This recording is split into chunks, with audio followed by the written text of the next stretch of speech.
One of the things that the Enneagram does is bring self-acceptance. Most people judge themselves in one way or another for not being what they think they should be. There are certain patterns of behaviour, reaction within each of us that we wish were different. And so we either wish we were like somebody else or we just judge ourselves. And this is really bad for self-worth. And enormous numbers of people in this country have got self-worth issues. And not feeling good about yourself, not having self-acceptance, never really allows you to be truly happy. Or at least you can be happy for a while until somebody presses one of those buttons and you don't feel good again. And the reason it brings self-acceptance is that when you understand your own patterns in the way that you can learn via the Enneagram, you begin to realise that the way you are, including your negative patterns, is just part of your pattern as your personality type. There are 9 personality types, and each of the types has their own way of thinking, reacting, behaving. Each of the types views the world a little bit differently to the other 8. And this is why we don't understand other people very well, or we want them to be different, we want them to be more like ourselves. Yet the biggest problem is that we don't really understand ourselves. And that's why we expect ourselves to be different.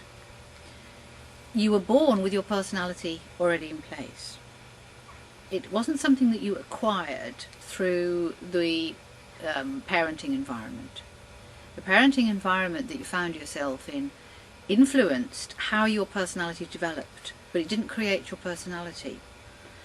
Anybody knows that when they look at maybe their siblings and realise that their brothers or sisters have a very different picture of the sort of childhood that you had or the way they were parented.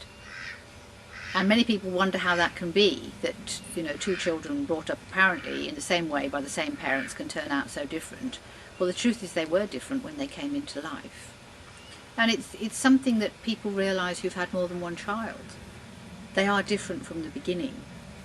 So parenting affects how much of the negative stuff of your type you might have taken on, but it doesn't create your personality. Many people have said when they first hear about the Enneagram that this is about boxing people in, putting them in a box. Truth is it's not. It's actually about getting you out of the box that you've inadvertently put yourself in. You get into behaviour patterns, thinking patterns, reaction patterns that are automatic. It's as if you are on automatic. And so yes, you just behave in a certain way. But the truth is, if you understand why you behave certain ways, you can begin to get yourself out of that box of behaviour. The Enneagram isn't saying there are only 9 types of people in the world. There are 9 personalities, 9 ways of looking at the world, 9 types of thinking, reaction, behaviour. That's true. But we're each our unique selves.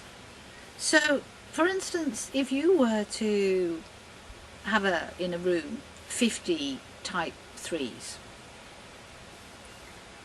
they would all have an enormous amount in common. They would discover they had the same amount of lots of things in common if they were to talk to each other.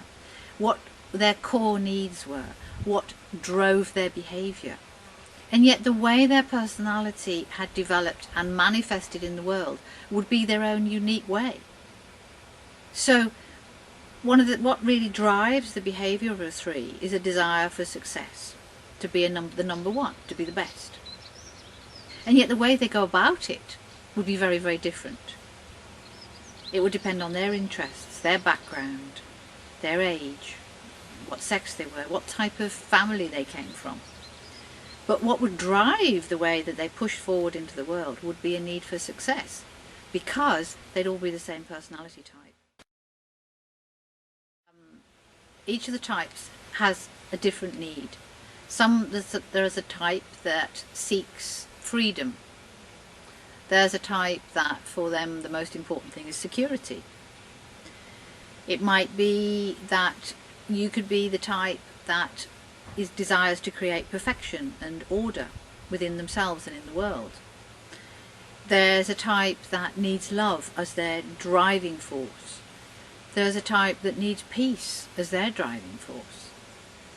All of the types are different. And this is why they appear to be different, because unconsciously they're seeking something different. And the way they go about it is their own unique way, but they will have patterns of behaviour, both positive and negative, in common with other people who are the same personality type. Many people wonder whether it would be nicer to be a different type. They hear things about another type when they learn about the Enneagram, and they think to themselves, that sounds good, I wish I was that type. And what they're actually doing is rejecting themselves. And you don't reject yourself when you understand your personality properly. You begin to celebrate yourself. You begin to embrace all of you. And one of the things that I tend to teach when I teach the Enneagram is to teach people to laugh at themselves, to laugh at their negative reactions and say, oh, look, here I go again, I'm doing my 1 stuff or my 6 stuff or my 9 stuff or whatever. And that doesn't mean you have to continue to do it forever, but to begin to accept that it's part of your pattern. And every type carries negative stuff. Not some types, all. All of us, whichever personality type we are a mixture of the positive traits of our type and the negative traits. Now, what we all want, really, is to just be the positive. The negative is not really who we are. It is stuff that we carry that we've taken on in our young years through whatever experiences that we had that gets in our own way. The positive traits of your type are the shining gifts that you have chosen to bring to the world. You've chosen to bring your light through into the world via the gifts of your type, the positive qualities. And you have many. Whatever type you are, you have many. But the negative traits that you've taken on, which you adopted as ways of coping with your world in your young years, they cloud and dull your light. Now, when you understand your own self properly through the Enneagram, you can begin to let go of the negative traits. And as you let them go, it's as if you've taken lampshades off your light and your light begins to shine properly. But you can only let them go when you allow them to come into your awareness properly. You accept them, can smile at them instead of being terribly serious about them. And most people take themselves far too seriously. And when you can do that, you find that when you get into one of your habitual reactive patterns, which we all have, and they are different for each type, you begin to find that sometimes right in the middle of that negative reaction, you can stop and say, oh, here I go again. This is my 1 stuff or my 3 stuff, or I'm doing my 5 stuff or my 7 stuff or whatever, whichever type you are. And maybe as you come off autopilot, when that comes into your awareness, you can begin to, this time, perhaps, make a different choice, behave differently, react differently. And as you do that, and it happens a little at a time, you begin to let go of those lampshades which are dulling your light. Because the true purpose of the Enneagram is to become more of who you really are, and to let go of the bits of you that are not really who you are at all.